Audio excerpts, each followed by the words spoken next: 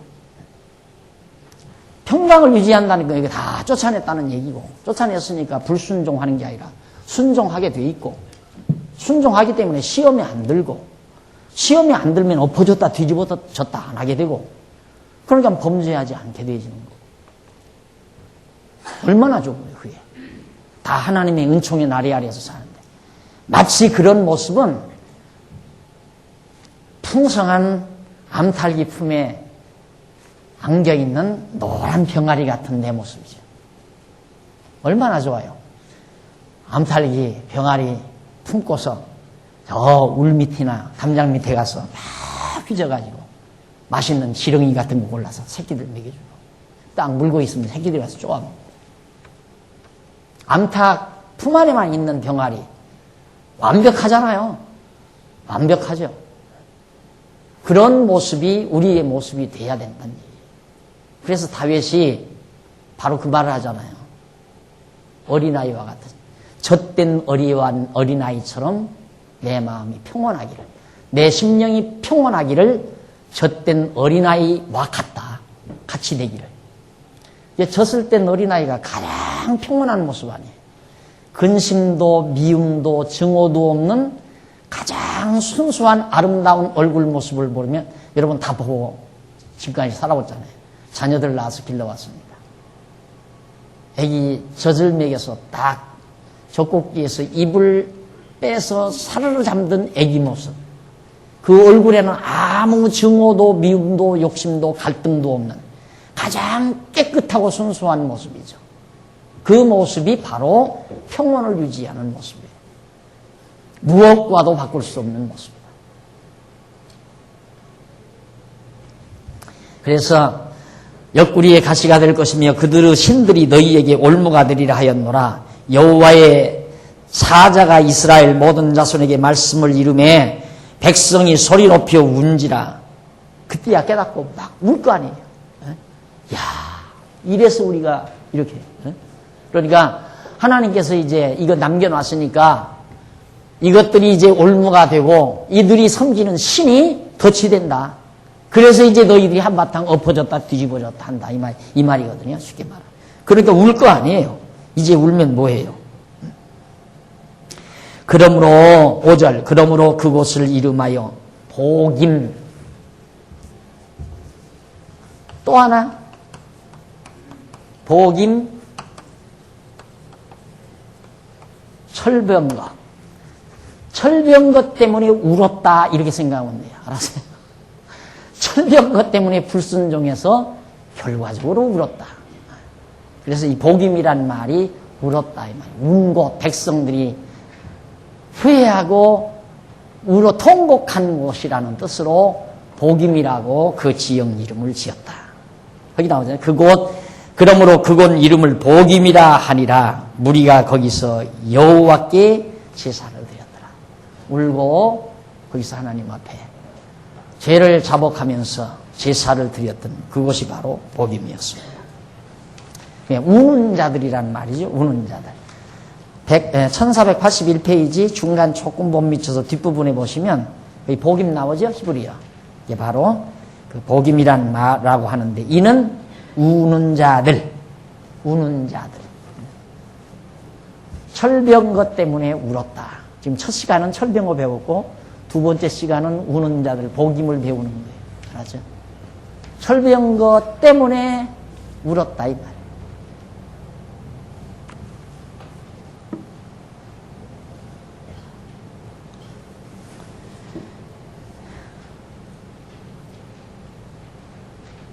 하나님께서 이제 그 불순종한 잘못을 저지르고도 잊어버리고 있지 않을까요? 이렇게 다 남겨놓고도 이것이 순종했는지 순종하지 못했는지 그걸 모르고 그냥 이제 뭐 아직 뒤집어지는 것도 아니니까 살아가는데, 하나님께서 사자를 보내서 다 얘기를 해요. 너희들 왜 이걸 남겨놨느냐? 내가 뭐라고 그러느냐? 이거 안 쫓아내고 이걸 통해서 너희 올무 만들어 놓는다고 그랬는데, 이제 너희들이 이들을 통해서 한번 시험을 당한다 그러니까 그때야 뉘우치고 울었다 이 말이에요. 우는 자들 복임. 하나님이 울게 하시면 어쩔 수 없는 거예요. 울어야지. 웃게 하시면 울고, 웃게 하셔야 웃고, 울게 하셔야 웃고, 울고. 이렇게 배워도 여기서는 그냥 그런가 보다. 여기도 이제 이 강의를 듣는 여러 층이 있어요. 맞아. 정말 맞아. 그래서 진짜 자기 양식을 삼는 분이 있고, 그렇구나. 그런갑다. 그래서 그런 분들은, 이런 정도로 생각하는 분은 양식이 안 돼요. 그리고는 자기는 자기대로 딴 생각이에요. 그래도 뭐 난리를 해야지. 뭔 소리야. 내가 해야 뭔가 일이 풀어지고, 어려울 때 내가 노력해야 일이 다 잘 풀려서 문제가 해결이 되지. 공부 하나만 하나. 깨진 독에 물을 부으나 마나. 아무 필요 없는 거예요. 지금 여러분들이 이렇게 공부하면 완전히 시간마다 자기 자신의 생각이 바뀌어져 버려야 돼요. 이 생각 자체가. 내가 잘못 생각하고 살았구나. 내가 이렇게 노력하고 애쓴다고 해서 문제 해결이 되는 거 아니로구나. 다 하나님이 울게 하면 울고, 웃게 하면 우는 거구나. 그래서 자꾸 하나님에게 의존하고, 하나님을 신뢰하고, 자기 교만을 빼버리고, 욕심을 다 제거해버리고, 사악한 생각도 버리고, 이렇게 되져야 되잖아요. 말씀의 힘이라는 게 바로 그거거든요.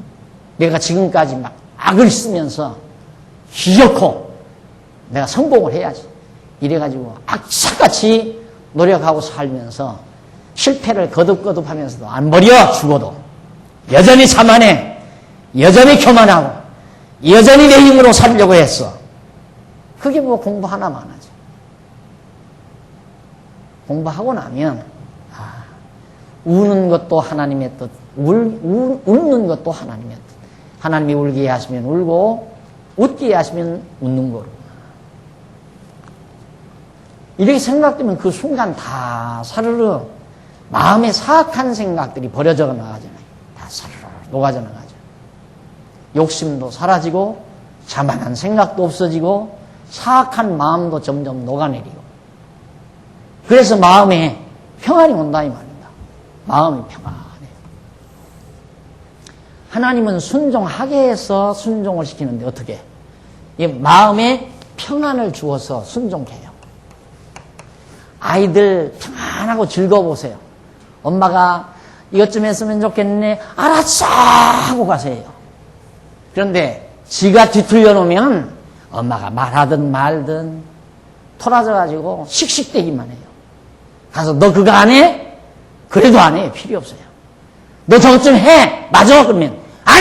그러고 다니거든요, 애기가. 불순종한다. 제 마음이 뒤틀리면 죽어도 안 해요.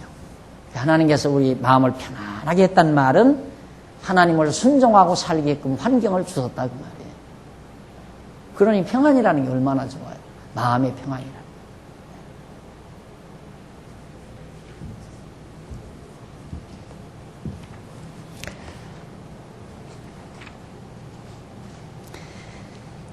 그래, 거기 조금 한번 보십시다. 1482페이지 중간 줄바꾼 데 나오죠. 여호와께서 복임에서 나오는. 그 밑으로부터 여호와께서 거기서부터 다섯째 줄 앞부분에 보면 그리고 나와요. 그러니까 81페이지 중간 줄바꾼 데 보시면 여호와께서는 복임에서 그 밑으로 5째 줄 앞부분 그리고 여호와께서 이스라엘에게 세운 언약을 영원히 어기지 않는다고 하시면서 가나안 땅 거민과 언약을 세우지 말고 그들의 단을 헐라고 명하신 말씀을 청종치 않았다는 사실을 밝혀준다. 하나님께서 참 내가 버리지 않는다. 내가 너희들과 영원토록 내가 어기지 않는다. 언약은 너희들과의 언약은 절대 어기지 않는다. 그 말은 절대 버리지는 않는다 그 말이에요. 그런데 너희들이 순종치 않았다 내 말이에요. 순종했다고 해서 버리고 안 버리고 순종 안 했다고 해서 버리는 게 아니에요. 하나님 순종하든 안 하든 순종하든 순종하지 않아든 관계없이 하나님의 언약은 어기지 않아요. 근데 우리는 자꾸만 그렇게 생각해요. 보편적으로 하나님께서 나를 사랑하는 건 순종하면 사랑하고 불순종하면 미워하는 줄 알아요. 그런 기본 관념 때문에 우리가 더 갈등이 심한 거예요. 불순종한다고 하나님이 미워하는 게 아니에요. 생각해 보십시오. 아들 둘이 이렇게 있는데 옆에서 한 놈이 막내 놈이 작은 놈이 재산 태달라고 해서 나갔어요. 아버지 마음은 어디가 더 있어요? 아버지 마음이 어디가 더 있겠느냐고요. 나간 자식에게 더 있잖아요. 집에서 아버지 말씀 순종하고 아버지 도와주는 큰아들보다 재산 타가지고 아버지 싫다고 나간 놈에게 아버지 마음은 더 있는 거란 말입니다. 불순종하고 떠난 자식 아버지는 더 사랑한다 이 말이에요. 더 관심이 있고. 이게 절대 하나님은 우리가 불순종한다고 해서 하나님이 우리를 버리고 순종한다고 해서 취하고 그런 변죽도는 하나님이 아니다 이 말이에요. 인간이야 다 그렇죠. 지한테 잘하면 좋아하고 쟤한테 싫어하면 미워, 쟤한테 잘못하면 미워하고. 그게 변죽도는 게 인간 아니에요. 하나님을 알면 변죽도 없어져 가요. 변죽도. 하나님을 점점 알면 잘해도 잘해서 귀엽고 잘못하면 잘못해서 귀엽고 모두가 다 귀엽게 볼 줄 아는 그 하나님의 성품을 닮아가야죠. 그래서 하나님께서는 내가 영원히 내 언약은 안 버린다. 너와 맺은 언약은 버리지 않지만 네가 불순종했다. 그러니 울지요. 그러니 울잖아요. 이스라엘 백성들이. 그래서 복임, 우는 자들이 된 거예요. 그걸 깨닫고 와 불순종했으면 하나님이 내 던져버릴 줄 알았는데 불순종에서도 영원한 언약을 버리지 않는다고 하신 하나님의 큰 사랑의 폭 여기에 녹아나잖아요. 예. 사랑의 폭이 넓은 그 넓은 사랑 앞에 녹지 않을 사람이 없죠. 녹지 않을 리가 없죠. 우리 보편적인 치졸한 사랑은 뭐 좀 잘하면 그냥 좋아하고 사랑해주고 조금 잘못하면 미워하고 이게 이제 치졸한 거지만 하나님의 사랑은 그렇지 않잖아요. 여기 이 사랑 앞에 이스라엘 백성들이 한바탕 무너지키고 하나님 앞에 제사를 드린 겁니다. 자, 그러면서 이제 거기 보면 이는 하나님께서 모세를 통하여 이스라엘에게 세운 호렙산 언약을 이스라엘에 청종하지 아니했음을 강조해 주시면서 그리고 여호와께서는 이스라엘에게 어찌하여 청종치 아니했느냐고 책망하십니다. 여호와께서 이스라엘의 언약 말씀을 청종치 아니할 경우 그 거민 곧 가나안 쫓아내지 않고 그들로 이스라엘 옆구리에 가시가 되고 가나안 사람은 신이 이스라엘이 올무가 되게 하신다고 말씀하신 사실을 밝혀주죠. 이런 모두가 다 하나님께서 언약대로 이루시기 위한 것. 순종케도 하고 불순종케도 하고. 예, 보통 이러잖아요. 불순종하면 이 말이에요. 그래서 성경은 면자만 조심하면 바르게 보여진다. 이렇게 생각하면 돼요. 성경 우리말에 면자만 조심하십시오. 이렇게 하면 그리하면 면자만 조심하면 성경을 바르게 해석할 수 있어요. 우리는 이 면자 때문에 내가 이렇게 하면 하나님이 나를 미워하고 이렇게 순종하면 하나님이 나를 사랑한다. 이건 불변의 원칙으로 우리가 기존적으로 가지고 있어요. 거기서 성경이 안 보이는 거예요. 성경은 그게 아니거든요. 불순종케 해서 시험에 들게 하고 순종케 해서 시험을 이기게 하고 이걸 하나님이 다 하신다. 이 두 가지를 다. 그러니까 우리는 이러잖아요. 불순종케 해서 시험에 들게 하면 순종케 해서 시험을 이기게 하는 건 못 이루어주는 일. 이건 아닌 줄 알잖아요. 그렇지를 않아요. 둘 다 이루어요. 불순종케 해서 시험에 들게 하고 범죄하게 하고 그 다음 순종하게 해서 깨닫고 그런 과정을 통해서 깨닫고 순종하게 해서 시험을 이기고 범죄하지 않게 하신다. 이 둘을 다 한다 이 말이에요. 뭐가 같으냐면 아버지를 거역하고 나가게도 하시고 아버지 사랑을 깨닫고 들어오게도 하시고 나가는 일도 들어오는 일도 다 이룬다 이 말이에요. 나갔다 들어온다 그 말이에요. 불순종했다가 순종한다. 하나님의 말씀은 그거지. 따로따로 갈라놓고 이거 하면 이건 못하고 이거 하면 이건 못하고가 아니라 이 말이에요. 성경이 모세의 율법이라는 게 바로 그렇다 이 말이에요. 이건 저주 아니에요? 이건 저주. 불순종은 저주. 이것은 축복. 저주와 복이 둘 다 이루어진다니까요. 근데 우리는 저주를 받으면 복은 못 받고 복 받으면 저주는 안 받고 이렇게 생각한다니까요. 그게 아니에요. 저주도 받고 복도 받아요. 저주는 깨닫게 하기 위해서 주는 거고 복은 결과적으로 우리에게 주어지는 거고 어차피 우리는 복은 받게 돼 있어요. 이게 이제 하나님과 우리와의 약속이죠. 그렇게 성경이 깊이 되어 있는데 인간들의 기본 생각의 틀로 성경을 해석하려니까 해석이 돼요? 그게 안 되지. 이런 말 했다고 해서 나를 하나님의 죄의 원인 제공자로 하나님이 불순종하게 했다. 아, 성경에 불순종하게 했단 말이 얼마나 많이 나오는데요. 로마서 같은 데서는 아야 하나님께서 인간을 불순종 가운데 가둬놨다고 그랬는데 거기다 가둬놨다면 계속 불순종하며 살게 만들었다 이 말이에요. 거기 갇혔는데 불순종밖에 더 할 거 어디 있어요? 불순종 가운데 가뒀는데.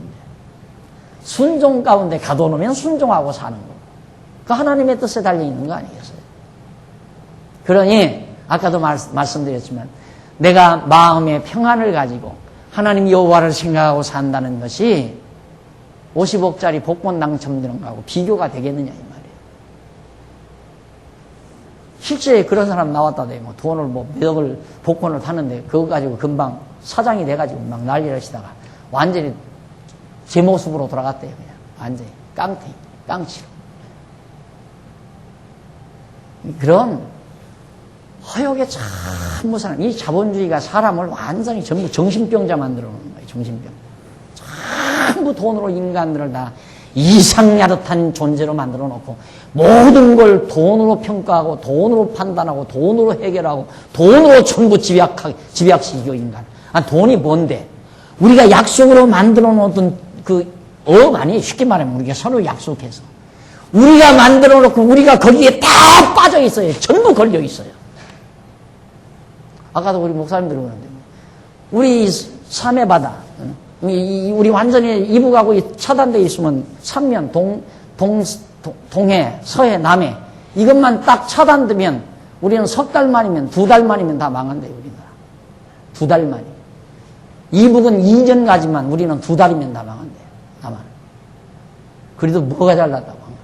우리가 뭐가 잘났다고. 별 볼 일 없는 존재예요. 별 볼 일 없는 존재.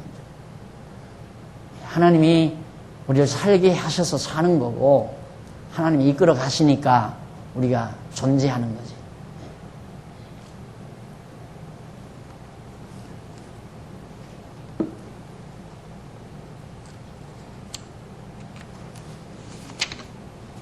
넘어가서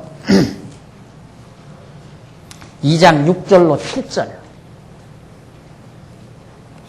백성들은 세대교체로 인해 여호와를 알지 못하게. 이게 굉장히 참 항상 우리 조심스럽게 관심을 가지고 봐요. 세대교체.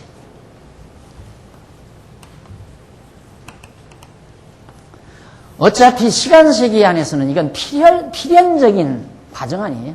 세대교체는 반드시 되게 돼 있어요.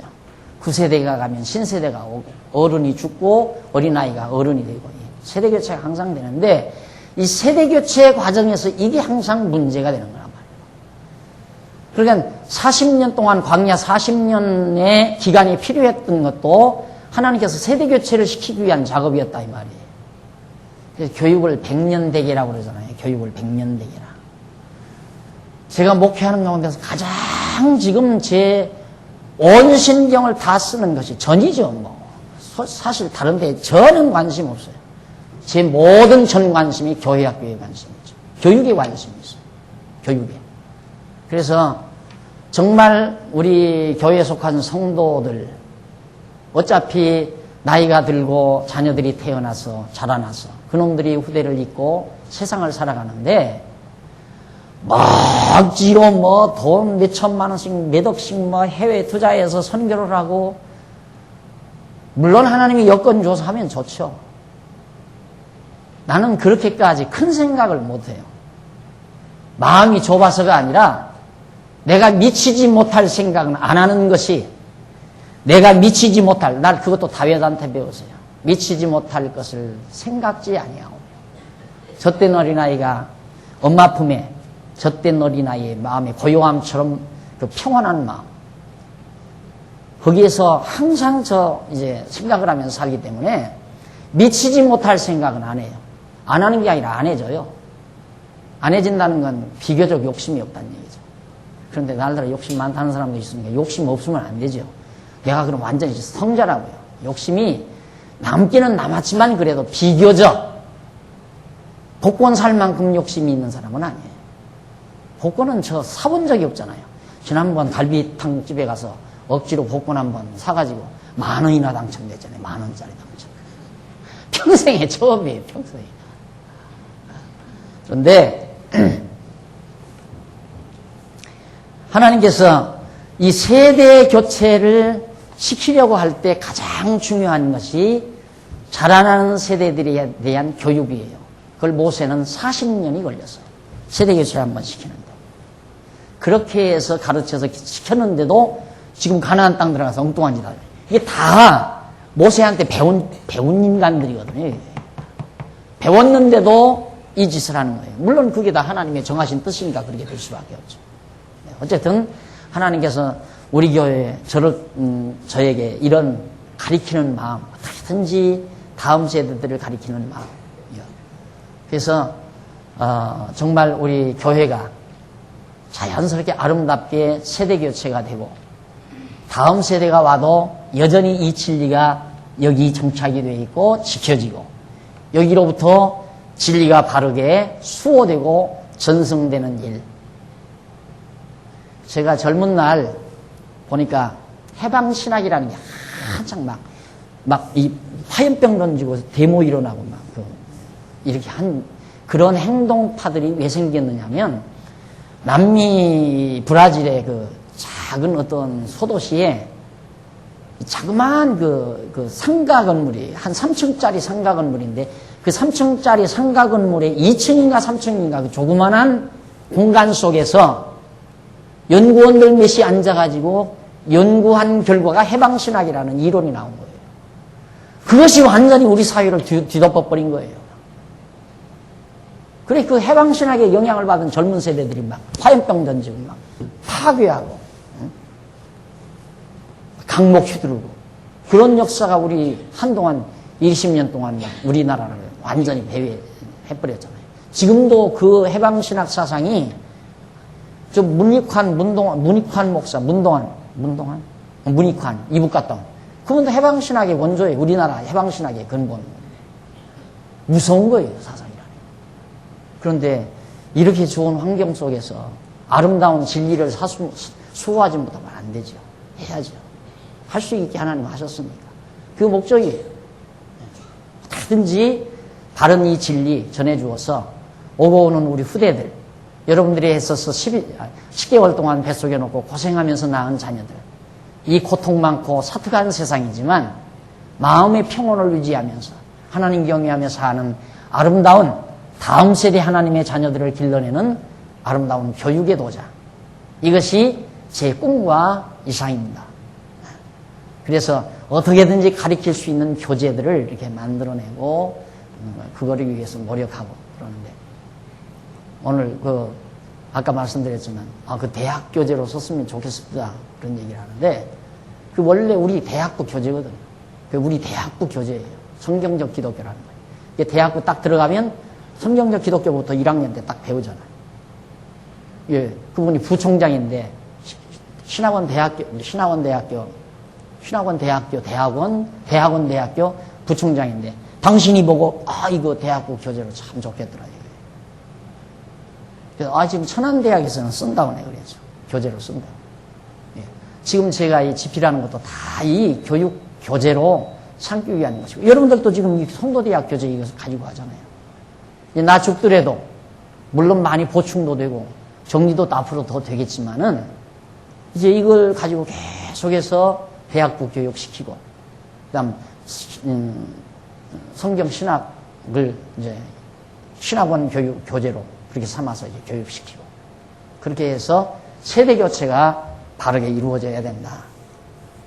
문제는 세대 교체가 잘못되니까 엎어지고 뒤집어지는 역사가 나옵니다. 엎어졌다, 뒤집어졌다.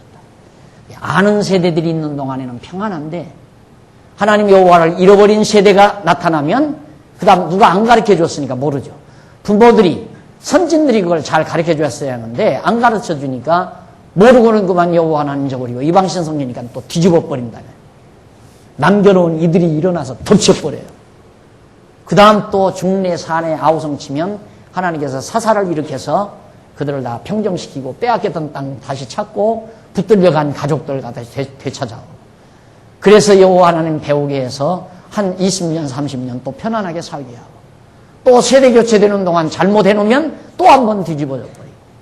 그러니 교육이라는 게 얼마나 중요합니까? 가르친다는 것이. 그래서 금년부터는 아약 교육도 이제 보통 그러잖아요. 그전에는 학생과 사정해서 왜 안 나와? 나와라. 나와. 그러지 말고 나와. 아유, 어머니 좀 보내주세요. 아기가 요즘 주일학교 안 나. 우리 그거 없어요. 딱딱 약속해서 부모가 확인하고 입학시키겠다. 학생도 다니겠다. 정확하게 입학받아서 정확하게 교육시키고 정확하게 졸업시키고. 지금 거의 정착 단계에 왔잖아요. 먼저부터 선언했잖아요. 이제 대치동에서부터 그렇게 한다고. 교회도 마찬가지예요. 우리 교회도 이제. 어른 작년부도 마찬가지예요. 그대로 쫓아다니면서 사정하고 다녀요. 딱 등록했으면 교인으로서 교인, 똑똑한 교인으로서 교인으로 하고, 그러지 못할 바에는 그냥 예외 취급해서 왔다가 타든가 말든가. 그러니까 우리 교회에서 제대로 할 수 있는, 다른 거 없죠. 반드시 예배, 공부죠. 공부하고, 친교하고, 봉사하고. 신앙생활이니까 그거 아니에요? 공부하고, 친교하고, 봉사하고.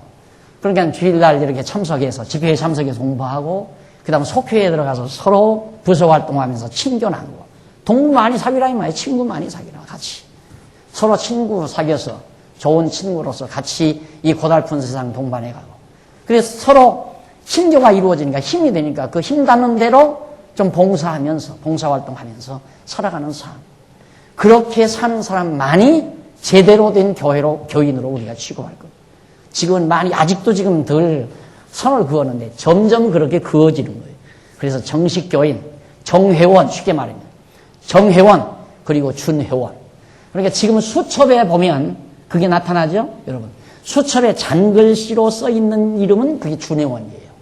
우리 교회 정교인이 아니라 준교인. 정교인으로 취급하라. 이게 지금 정교인도 그렇게 생활하지 않는 자는 자꾸 이제 잔글씨로 써져 내려갈 거예요. 그렇게 해야 이게 전성입니다. 세대교체가 제대로. 무엇 때문에 교회가 애써서, 안 그래요? 하려면 똑똑히 하고. 그러니까 제가 듣기 싫은 소리 한번 했잖아요. 재집회 때도. 할 테면 하고, 말 테면 말라! 이랬잖아요. 너무 야속한 말로 들겠지만, 이것 때문에 그래요. 이것도 아니고, 저것도 아니고. 나는 막걸리 먹어보지는 않았지만, 맛은 봤지만 먹어보지는 않았어요. 거기다 물 타보십시오. 무슨 맛이 있겠나. 막걸리는 막걸리 맛이래야 되고, 물은 물 맛이래야죠. 믿을 테면 똑똑히 믿고, 안 믿을 테면 아야 돼지우리까지 빨리 가든가. 중간에서 어정되지 말라 이 말. 중간에서 술 먹고 그냥 노름하고 있는 돈 가지고 그렇게 해봤댔자 돌아오지도 않고 돼지우리도 안 가고 어정쩡한 거예요. 빨리 갔다 올 때면 빨리 가고 돌아올 때면 빨리 돌아와야지. 틀렸어요? 맞잖아요, 제 말이. 그렇게 해야죠. 우리 교회 그렇게 지금 점점 돼가고 있잖아요. 우리 교회 교인, 지금 등록원서 냈다고 해서 우리 교인이 아니에요.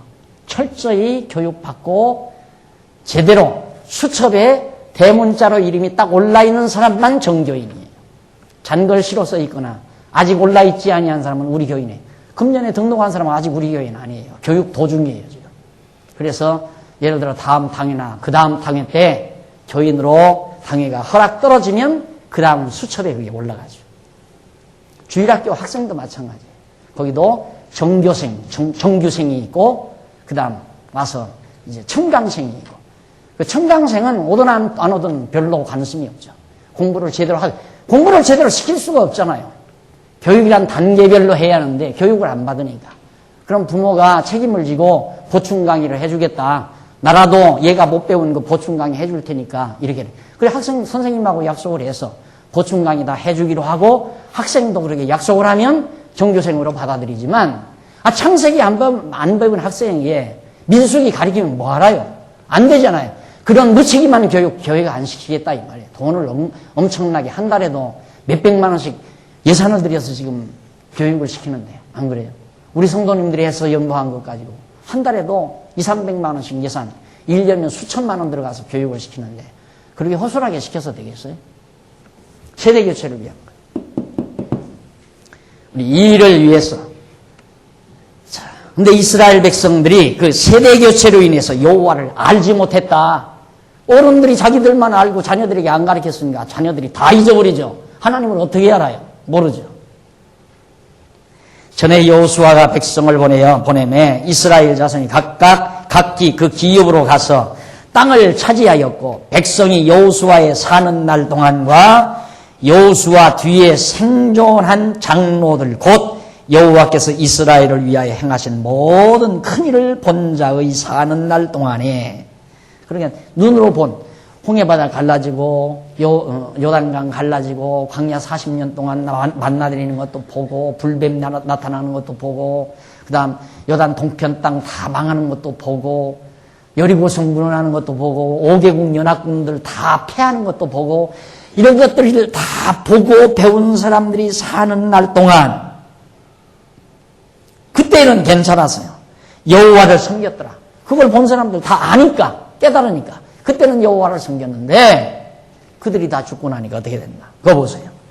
죽음에 자 섬겼는데 8절 여호와의 종 눈의 아들 여호수아가 110세의 죽음에 무리가 그의 기업의 경내 에브라임 산지 가스산 북 딥낫 헤레스에 장사하였고 그 세대 사람도 다 그 12에게로 돌아갔고 그러니까 여호수아와 같은 세대 사람들이 다 세상에서 떠나갔다 이 말 죽었다 돌아갔고 그 후에 일어난 다른 세대는 여호와를 알지 못하며 여호와께서 이스라엘을 위하여 행하신 일도 알지 못하였더라. 50, 60대들 복인 줄 알고 사십시오. 50, 60대들. 30, 40대 정신 번쩍 차리고요. 공부 열심히 하셔야 돼요. 50, 60대는 어차피 저하고 같이 살 사람들이니까 괜찮아요. 뭐 크게 잘못 안 될 거예요. 근데 30, 40대들 공부 안 해놓으면 자, 우리 장로님들, 우리 권사님들, 나와 같은 동년배 비슷한 분들 다 세상 떠나고 나면 나 잘났다고 살다가 하나님 여호와 다 잊어버리고 다 장안중앙교회 세속화 다 돼버리고 그래서 지금 우리 교회도 지금 젊은 장로님이 등용이 되고 자꾸 젊은 집사님들 막 처녀 집사까지 등용되죠. 처녀 집사, 총각 집사들까지. 좋은 현상이죠. 이 30, 40대, 20, 30, 40대들. 잘 가르쳐서 정말 이 교회 진리를 바르게 유지시켜 주십니다. 그래서 지금 50, 60대 세대들은 자녀들, 아들, 딸들 다 집사로 다 지망시켜서 지혜로운 부모님들이야 다 그러죠.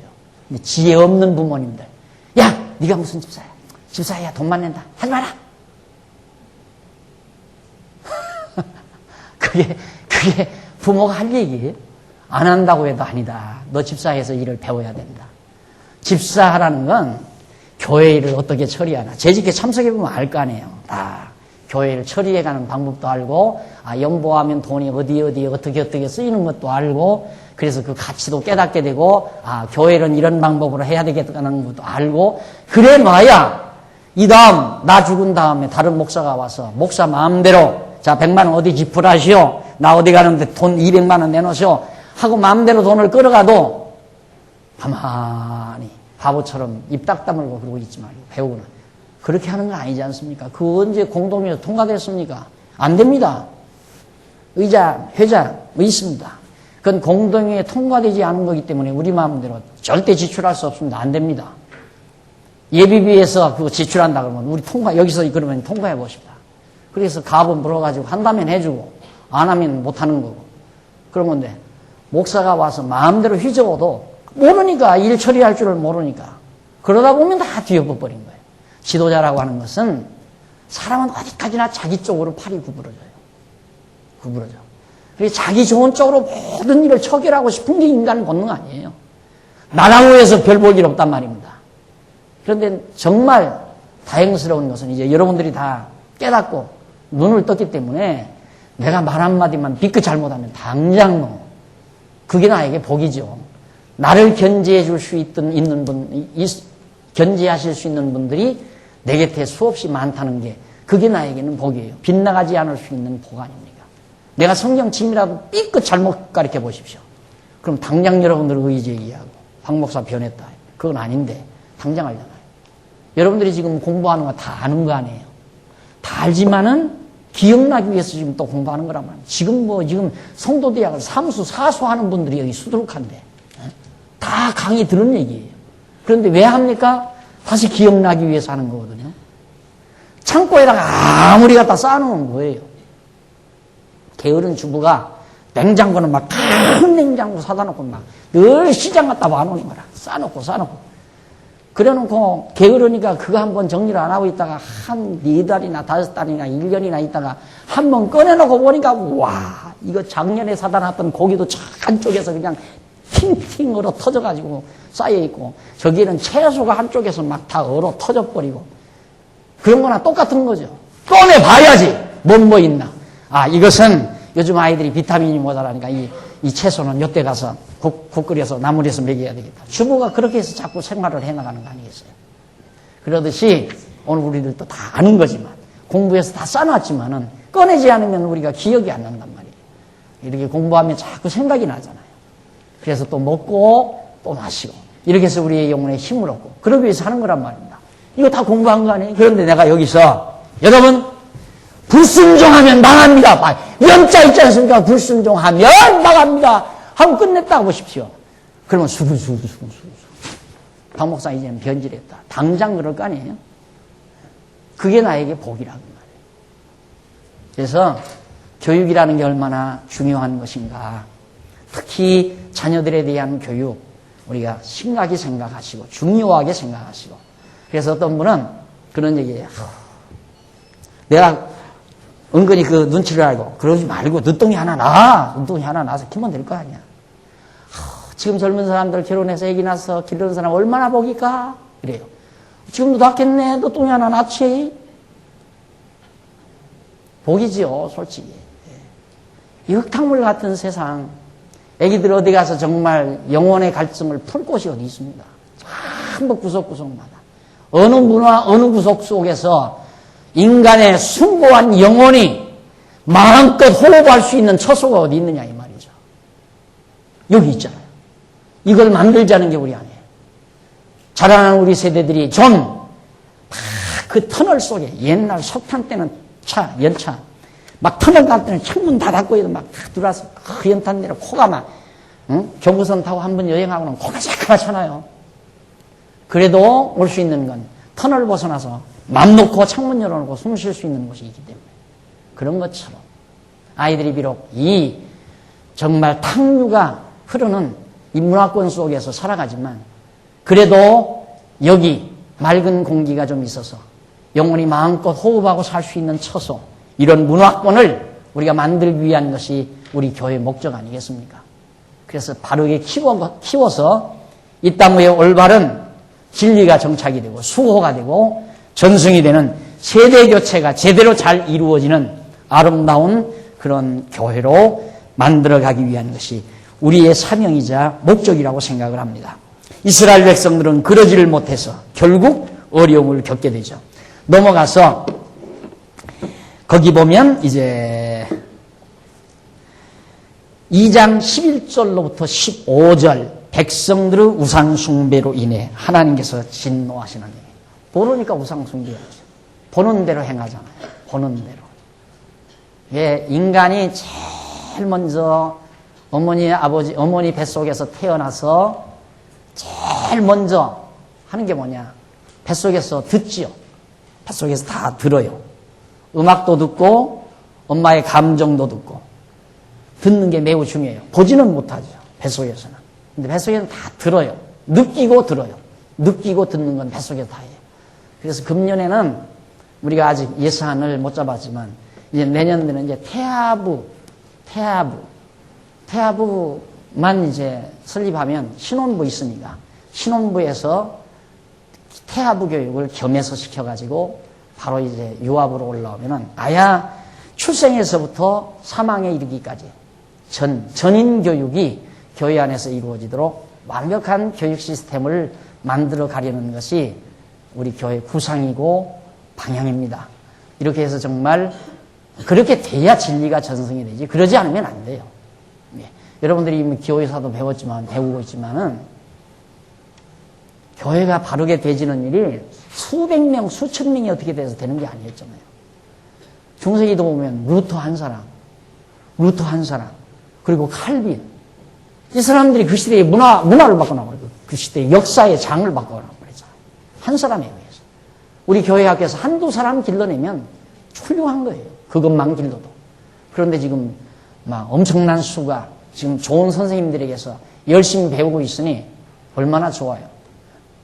이렇게 해서 정말 하나님을 바르게 알았으면 우상숭배를 안 할 건데 나와서 뱃속에서 나와서 딱 보니까 눈으로 자꾸 뭐가 보여요. 저건 뭔가 그러니까 뭔지를 모르니까 엄마 저건 뭐야? 왜 그래? 어디가? 왜 그래? 무엇이야? 왜 그렇게 해야 돼? 전부 계속 물어요. 애기하고 앉아있으면 질문이 끝나지를 않아요. 질문이. 그때가 2살, 막 3살 넘어올 그때 정말 중요하죠. 보여준다는 게 굉장히. 아, 이렇게 사는 거구나. 아, 이렇게 사는 거구나. 보면서 다 배워요. 그러니까 하나님 여호와를 제대로 안 가르쳐 주니까 다른 사람들 보니까 우상 만들어 적어놓고 거기다 절하거든요. 이렇게. 그러니까 여러분 얘기 데리고 지금 제사 지는 데 갔다 온 사람들은 교육 엉망 망쳐놓은 거예요. 엉망. 애기들 엉망. 그거 눈으로 보여줬으니까 아, 저기다 떡 차려놓고 사과 놓고 막 이렇게 하는구나. 너도 해마. 이 집안 장손이다. 시킨 사람은 더 말할 것도 없고 보여줬으면 조용히 엄마가 품에 안고 얘야 너는 하나님의 백성이니까 저렇게 하면 안 돼. 저 삼촌 저 큰아버지 하나님 안 믿으니까 저렇게 하는 거야 하고 애기가 이해가 가도록 빨리 설득을 해줘야 돼. 눈으로 보여주는 거야. 그렇게 애기 때 아무 데나 데리고 가는 게 아니잖아요. 아무 데나 데리고 가는 거 아니고 아무 것이나 보여주는 거 아니고 사진을 보여주든 텔레비를 보여주든 정말 보여준다는 게 매우 중요하죠. 그러니까 하나님 여호와를 안 배운 전 세대, 다음 세대들이 여호와를 모르니까 그냥 눈으로 보이는 대로 뭘 만들어 놓고 우상성일 수밖에 없죠. 그래서 이스라엘 자손이 여호와의 목전에 악을 행하여 바알들을 섬기며 바알신, 남성신이죠. 바알신. 농경사위에서의 남성신.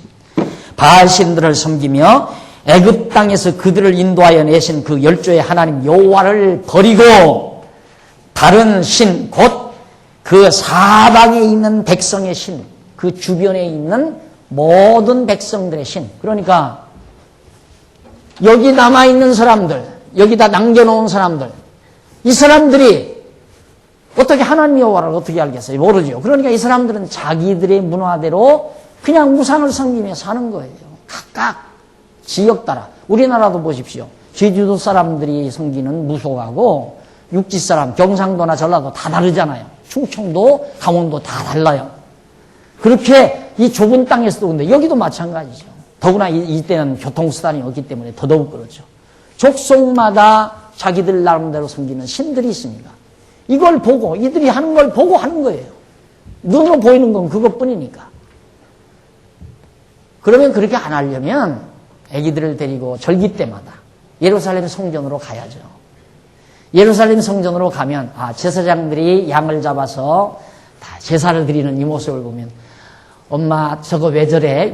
왜 양을 저렇게 잡아? 하고 물으면 가르쳐야 되는데 애굽에서부터 아브라함 때부터 애굽 생활 광야 이거 다 거쳐서 역사를 쭉 설명하면서 이래서 양을 잡아서 절이 들어가서 저 제단에다가 하는데 저 안에는 우리가 섬기는 여호와 하나님 이름이 거기 있단다. 여호와라고 하는 이름을 거기 저 안쪽에다 두고 있는 거야.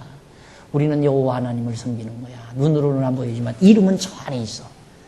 그렇게 해서 이제 가르쳐 줬어야 되잖아요. 그러니까 지금 우리 유아부들 그래서 지금 사실 저기다 저렇게 한 거거든요. 보이라고. 애기 젖 먹이면서 이렇게 창문으로 이렇게 보이라고. 이 환경을 좀 보여주라고. 보이는 게 교육이에요. 보이는 게. 그래서 이제 저기에 답답하니까 조금 크면 발발발 기어나와서 떠들어대니까 이제 저 밑으로 보내버렸는데 떠들어도 조금씩은 잠깐 양반씩은 애기들을 이렇게 와서 어른들 앉아서 공부하는 모습, 기도하는 모습, 찬송 부르는 모습, 찬양대하는 모습, 뭐 성탄 때나 감사절 때나 여기에서 뭐 발표해야 하는 것들 이런 거 굉장히 중요한 겁니다. 어린아이 때 굉장히 중요한 거예요. 우리는 이렇게 하면서 사는 거구나. 이것이 하나님 경외하면서 사는 하나님의 백성의 생활이구나. 눈을 보면서 배우는 거예요. 굉장히. 이렇게 해서 정말 세대교체가 바르게 이루어져야 하는 것. 그런데 그러지 못해서 우상을 섬겼는데 13절 곧 그들이 여호와를 버리고 바알과 아스다롯을 섬겼으므로 여호와께서 이스라엘의 진노하사 노략하는 자의 자손에 노략하는 자의 손에 붙여 그들로 노략을 당해 다 탈취당하게 도둑질 당하게 만들었다. 당케 하시며 또 사방 모든 대적의 손에 팔아버렸어요. 그들이 다시는 대적을 당치 못하게 대적들에게 다 망했어요. 그들이 어디를 가든지 여호와의 손이 그들에게 재앙을 내리시며 어디 가도 상관이 없어요. 여기 가도 재앙, 저기 가도 재앙, 가는 곳마다 재앙이에요. 하나님께서 곧 여호와께서 말씀하신 것과 같고 여호와께서 그들에게 맹세하신 것과 같아서 그들의 괴로움이 심하였더라. 언약하신 대로 불순종케 해서 시험 들게 했다 이 말이에요. 하나님께서 말씀하신 대로 그대로 됐다 이 말이에요. 그러니까 처음 제가 말씀드렸지만 지금 우리 마음이 평온한 거 이게 얼마나 대단한 복입니까?